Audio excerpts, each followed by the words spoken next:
혹시 사랑하는 사람과 함께 있는 순간 예전처럼 편하지 않고 어색하다는 느낌을 받아본 적 있으신가요? 이런 고민을 말 못하고 혼자 끙끙 앓는 분들이 생각보다 많습니다. 놀라운 통계 하나 알려드릴게요. 국내 50대 이상 부부 중 약 44%가 한 달에 한 번도 관계를 갖지 않는다고 합니다. 이는 전 세계에서 가장 높은 수치에 해당합니다. 그런데 이런 거리감은 아주 사소한 실수에서 비롯되는 경우가 많습니다. 제가 비뇨기과 전문의로 근무하면서 만난 한 부부가 있습니다. 70대 중반의 남편이 요로 감염으로 응급실에 실려왔는데 원인은 애무 중 생긴 미세한 상처로 인한 감염이었습니다. 위생관리 방법만 조금 바꿨을 뿐인데 두 분의 관계는 완전히 달라졌고 몇 달 후엔 마치 신혼처럼 다정한 모습을 보이셨습니다. 30년 넘게 수많은 부부를 상담해 오면서 저는 확신하게 되었습니다. 관계의 변화는 거창한 노력이 아니라 아주 작은 실천에서 시작됩니다. 특히 위생에 대한 이해와 서로에 대한 솔직한 소통, 이 두 가지만 제대로 해도 관계는 충분히 달라질 수 있습니다. 지금부터 그 핵심을 하나하나 알려드리겠습니다. 많은 분들이 나이가 들어도 건강하고 만족스러운 부부관계를 유지하려면 어떻게 해야 하느냐고 물어오셨습니다. 이 질문에 대한 답을 찾기 위해 저는 지난 10년간 국내외 연구들을 철저히 분석해왔습니다. 그 결과는 의외로 간단했습니다. 우리가 일상에서 조금만 신경 쓰면 바로 실천할 수 있는 것들이 대부분이었죠. 오늘 말씀드릴 핵심은 5가지입니다. 첫째, 사랑의 호르몬이 관계에 미치는 긍정적인 영향을 알려드리고, 둘째, 정기적인 관계가 면역력을 크게 높인다는 과학적 데이터를 소개할 예정입니다. 셋째, 위생관리에서 많은 분들이 간과하는 핵심 요소를 짚어드릴 것이고, 넷째는 부부간 소통이 만족도에 미치는 영향을 구체적으로 설명드릴 겁니다. 마지막으로는 나이가 들수록 오히려 더 깊어지는 관계의 비밀을 공개하겠습니다. 이 내용을 정리한 이유는 누구나 쉽게 따라할 수 있는 실천법으로 삶의 질을 높일 수 있다는 사실을 널리기 때문입니다. 이제 본격적으로 시작해 볼게요. 평소 스킨십을 나눌 때 우리 몸에서는 놀라운 일이 벌어집니다. 뇌에서 옥시토신이라는 호르몬이 분비되는데 이것이 바로 사랑의 호르몬으로 불리는 물질입니다. 단순히 기분만 좋아지는 게 아니라 전신에 다양한 긍정적 반응을 일으키는 힘이 있습니다. 옥시토신이 분비되면 몸속에서 놀라운 변화가 일어납니다. 스트레스를 유발하는 코르티솔 수치가 빠르게 낮아지고 혈압이 안정되며 심장 박동도 차분해집니다. 이 호르몬은 단순히 기분만 좋게 만드는 게 아니라 강력한 진통 효과까지 있어 관절 통증 완화에도 큰 도움이 됩니다. 실제로 관절염을 앓던 분들이 정기적인 부부 관계를 통해 통증이 줄었다는 사례가 많습니다. 또한 옥시토신은 면역력을 높이는 데도 탁월합니다. 충분히 분비되면 자연 치유력이 활발해져 상처가 더 빨리 아물고 감염에 대한 저항력도 강해집니다. 다만 중요한 건 이 호르몬이 단순한 신체 접촉만으로는 충분히 분비되지 않는다는 점입니다. 마음의 교감이 함께할 때 비로소 효과가 극대화됩니다. 즉, 진정한 친밀감이 있을 때에만 몸과 마음 모두에 긍정적인 변화가 일어나는 것이죠. 단순히 형식적인 관계나 의무적인 만남으로는 이런 효과를 기대하기 어렵습니다. 서로에 대한 애정과 배려가 뒷받침되어야 진정한 유대가 생깁니다. 그래서 저는 항상 환자들에게 횟수보다 질이 중요하다고 강조합니다. 일주일에 한 번의 진심 어린 교감이 매일 반복되는 무의미한 만남보다 훨씬 더 깊은 효과를 가져옵니다. 게다가 옥시토신은 기억력 향상에도 도움을 줍니다. 뇌의 해마를 자극해 새로운 정보를 저장하고 기억하는 능력을 높이기 때문입니다. 꾸준한 친밀한 관계가 인지 기능 저하를 막아준다는 연구 결과들도 속속 발표되고 있으며 실제로 노년층 중에서도 정서적 유대를 유지하는 분들이 더 좋은 인지 능력을 보이고 있다는 보고가 많습니다. 먼저 실천할 수 있는 방법 중 하나는 포옹입니다. 단 20초 이상 서로를 따뜻하게 안아주는 것만으로도 옥시토신이 충분히 분비됩니다. 이 단순한 행동이 주는 효과는 생각보다 훨씬 큽니다. 미국 펜실베이니아 위크스 대학교의 대규모 연구 결과에 따르면 일주일에 한두 번 정기적인 관계를 갖는 사람들의 면역 글로불린 A 수치가 33%나 증가했다고 합니다. 이 항체는 외부 바이러스로부터 우리 몸을 보호하는 방패 같은 역할을 하며 수치가 높을수록 감기나 독감 같은 감염에 강해집니다.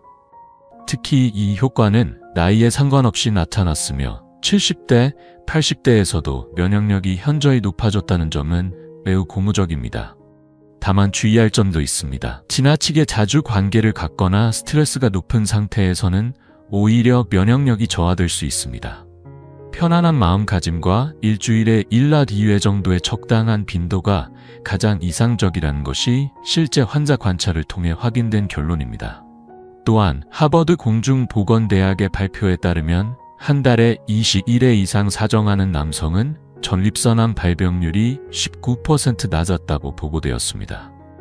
이처럼 정기적인 관계는 남성 건강에도 분명한 긍정 효과가 있습니다. 여성도 예외는 아닙니다.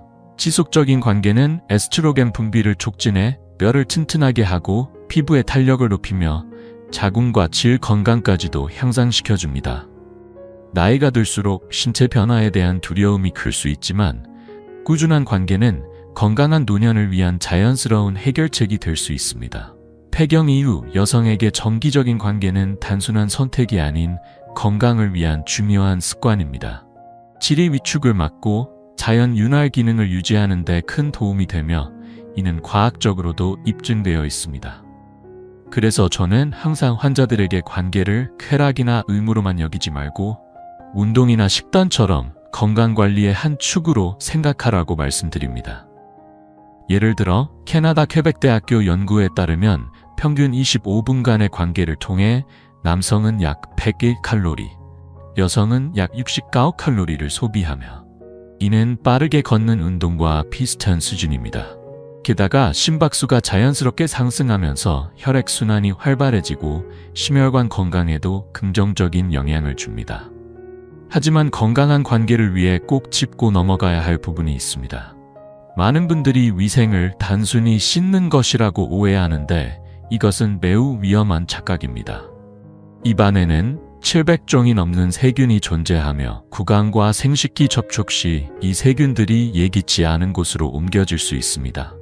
문제는 생식기 주변 피부가 생각보다 훨씬 민감하고 약하다는 점입니다. 작은 상처 하나로도 세균이 침투할 수 있으며 중년 이후에는 피부 회복력이 떨어지기 때문에 감염 위험이 더 커집니다. 제가 수많은 환자를 치료하며 가장 강조해온 것도 이 부분입니다. 단순히 샤워를 하는 것만으론 부족하며 언제 어떻게 씻느냐가 핵심입니다. 관계 전 위생 관리는 건강을 지키기 위한 첫걸음입니다. 이 준비 과정을 소홀히 한다면 그 작은 방심이 큰 문제로 이어질 수 있습니다. 관계를 갖기 전에는 반드시 위생을 철저히 관리해야 합니다. 성기 주변과 항문 부위는 미지근한 물로 부드럽게 씻고 자극이 적은 중성 비누를 사용하는 것이 좋습니다. 향이 강하거나 항균 성분이 들어간 제품은 오히려 유익한 균까지 죽여 균형을 무너뜨릴 수 있기 때문입니다. 구강 청결도 중요합니다. 양치질은 물론이고 혀 클리너를 활용해 혀 표면의 세균까지 제거해주세요. 가글은 도움이 되지만 너무 자주 하면 오히려 구강 내 정상 세균층이 손상될 수 있으니 주의해야 합니다. 손톱 관리도 소홀히 해서는 안 됩니다. 손톱 사이에 숨어있는 세균은 의외로 감염의 원인이 되기 쉽습니다. 손톱은 짧게 깎고 전용 브러쉬로 세심하게 닦아주는 것이 안전합니다. 관계 직후에는 바로 소변을 보는 것이 좋습니다. 소변은 요도 안에 들어갈 수 있는 세균을 배출하는 데 효과적입니다. 그 후엔 비누 없이 미지근한 물로 부드럽게 헹궈주는 것이 좋습니다. 이 시기에 피부는 매우 민감하므로 자극을 최소화해야 합니다. 특히 여성의 경우 앞에서 뒤로 닦는 방향을 꼭 지켜야 합니다. 반대로 닦으면 항문 부위에 세균이 질로 들어갈 수 있어 감염 위험이 높아집니다. 혹시 이쯤에서 이젠 포기할까 하는 생각이 드시나요?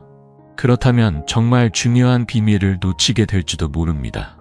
부부관계에서 가장 강력한 치유법은 바로 소통입니다. 한국 상담학회의 연구 결과에 따르면 부부 간의 소통 능력이 단 1점 향상될 때마다 결혼 만족도가 2.3배나 증가한다고 합니다. 이는 단순한 통계가 아니라 실제 삶의 질이 완전히 달라질 수 있다는 것을 의미합니다. 소통이 부족한 부부에게는 한 가지 공통점이 있습니다. 서로의 몸에 대해 말하는 것을 꺼린다는 점입니다. 아프거나 불편해도 말하지 않고 참는 경우가 많습니다. 이것이 결국 부부 관계를 멀어지게 만드는 출발점이 됩니다. 이런 침묵이 쌓이기 시작하면 부부 사이의 관계는 점점 의무감으로 변해가기 쉽습니다. 반대로 감정을 솔직히 나누는 부부들은 시간이 지날수록 더 깊은 친밀감을 형성하게 됩니다. 서로의 변화를 자연스럽게 받아들이며 새로운 방식으로 관계를 발전시켜 나가기 때문이죠. 제가 환자들에게 항상 강조하는 소통의 첫 번째 원칙은 타이밍입니다. 관계 도중 불편함을 갑자기 표현하면 상대방에게 상처를 줄 수 있으므로 일상 속 편안한 분위기에서 자연스럽게 대화를 꺼내는 것이 좋습니다. 예를 들어 차를 마시며 몸 상태를 물어보거나 산책하며 감정이나 컨디션을 나누는 것처럼요. 두 번째 원칙은 비난하지 않기입니다.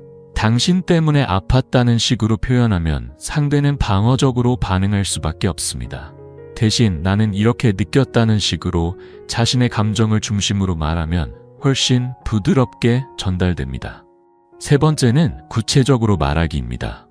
그냥 좋았다, 별로였다는 말보다 어떤 부분이 어떻게 느껴졌는지를 구체적으로 설명해 주세요. 이렇게 해야 상대도 앞으로 어떤 점을 개선하면 좋을지 정확히 알 수 있습니다. 네 번째는 감사의 표현을 잊지 않는 것입니다. 신경 써줘서 고마워, 배려해줘서 기뻤어 같은 말은 작은 행동 하나에도 긍정적인 힘을 실어줍니다. 칭찬과 감사는 관계를 더 따뜻하게 만들죠. 그리고 가장 핵심은 정기적인 대화 시간 확보입니다. 미국의 유명한 부부 상담사 고트맨 박사에 따르면 행복한 부부들은 일주일 평균 5시간을 대화에 투자한다고 합니다. 하루에 40분 정도면 충분합니다. 이 시간만큼은 스마트폰을 내려놓고 오직 서로에게만 집중해 보세요. 하루 동안의 일, 힘들었던 일, 느낀 감정들을 차분히 나누는 것만으로도 관계에 큰 변화를 만들어낼 수 있습니다.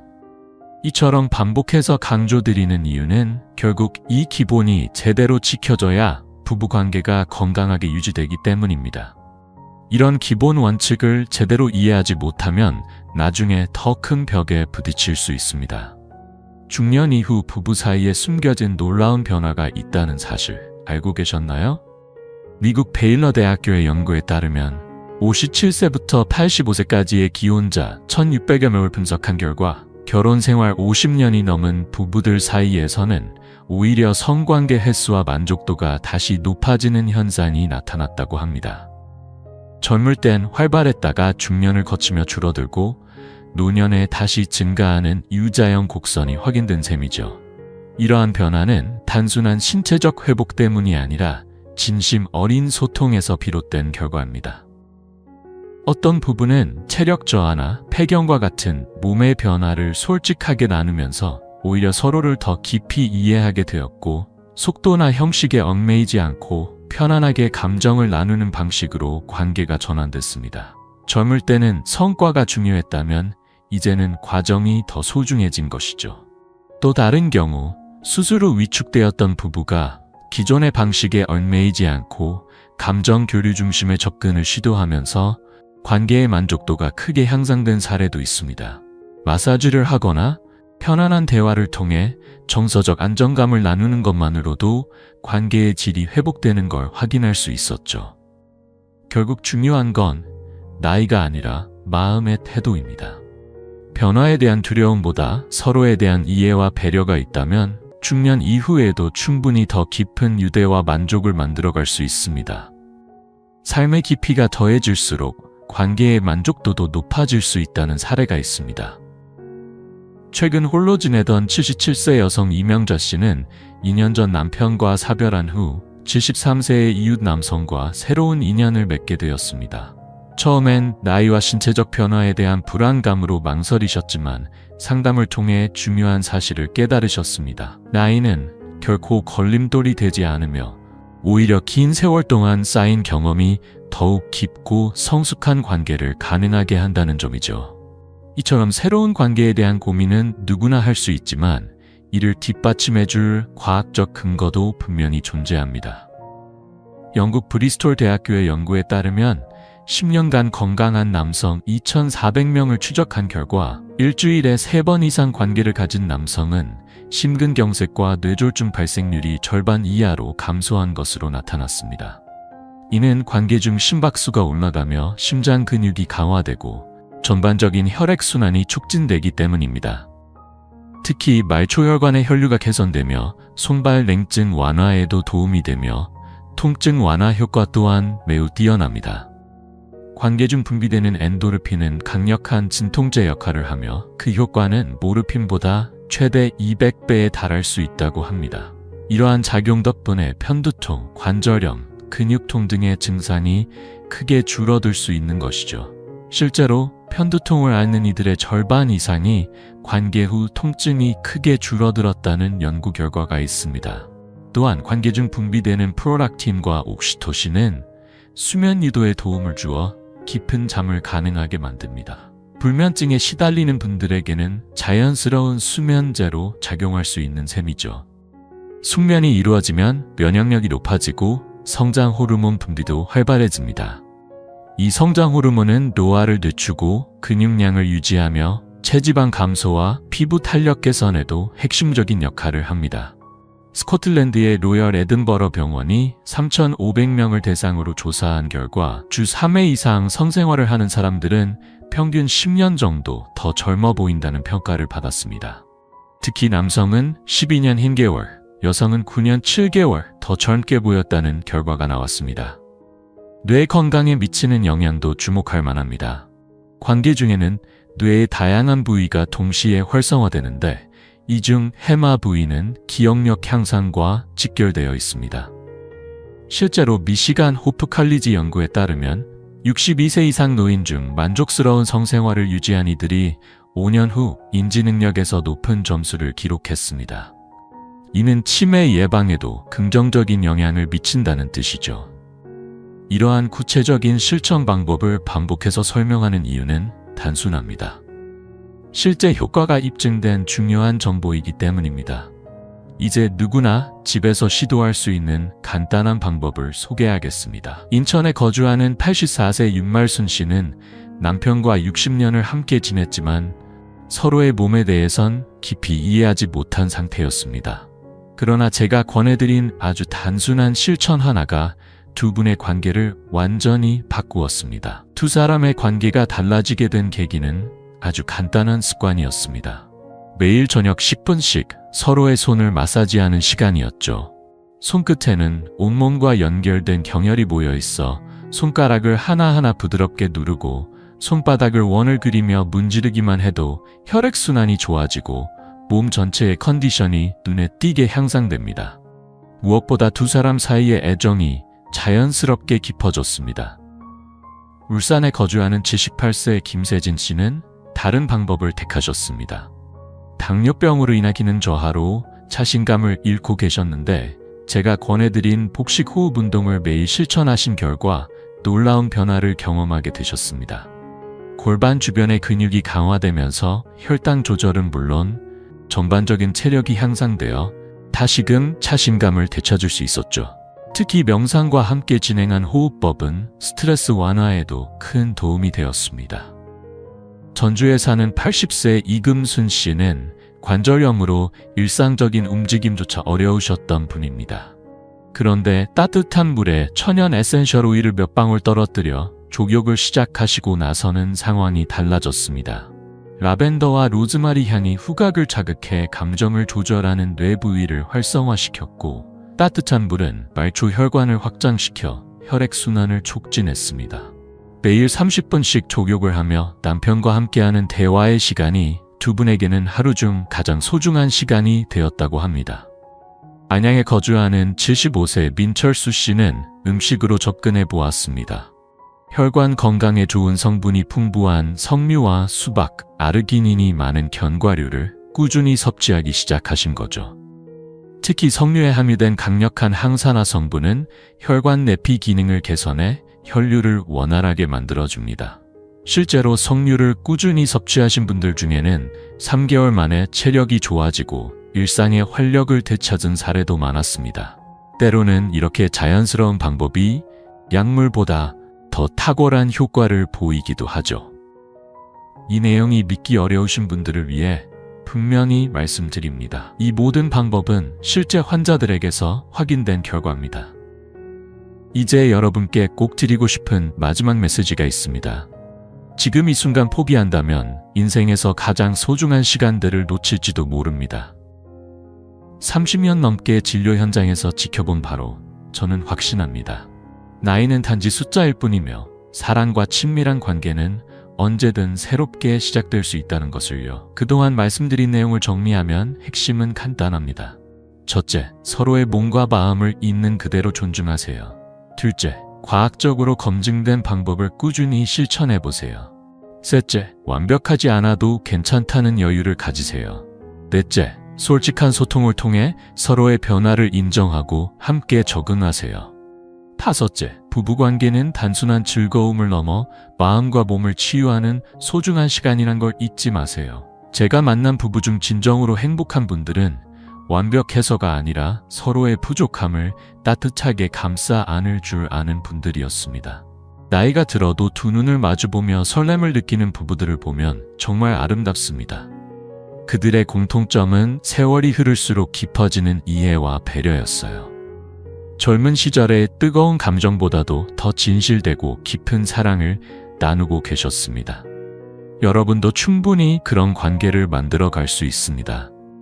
오늘부터 아주 작은 실천 하나로 시작해 보세요. 예를 들어 하루 10분만이라도 서로의 손을 잡고 따뜻한 대화를 나누는 것부터요. 함께 따뜻한 차를 마시며 하루를 돌아보는 소박한 시간부터 시작해 보세요. 중요한 건 완벽한 모습을 추구하기보다 지금 이 순간을 소중히 여기고 서로에게 마음을 열어가는 것입니다. 고맙다는 말 한마디, 사소한 배려, 솔직한 대화가 쌓이면 어느 순간 놀라운 변화가 찾아올 거예요. 건강하고 따뜻한 부부관계는 나이와 상관없이 누구에게나 열려 있습니다. 지금이 늦었다고 생각하지 마세요. 오늘이 바로 새로운 시작의 가장 좋은 날입니다.